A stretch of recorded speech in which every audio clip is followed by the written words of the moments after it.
Hey everybody, I hope you are doing well.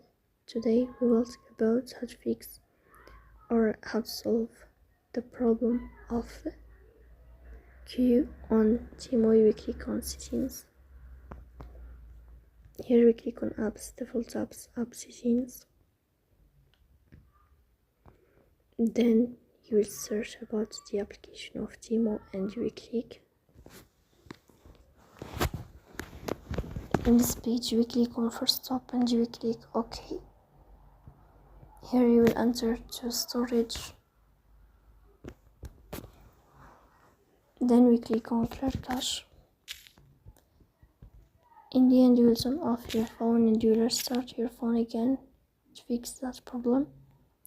So please don't forget to support us by like and subscribe.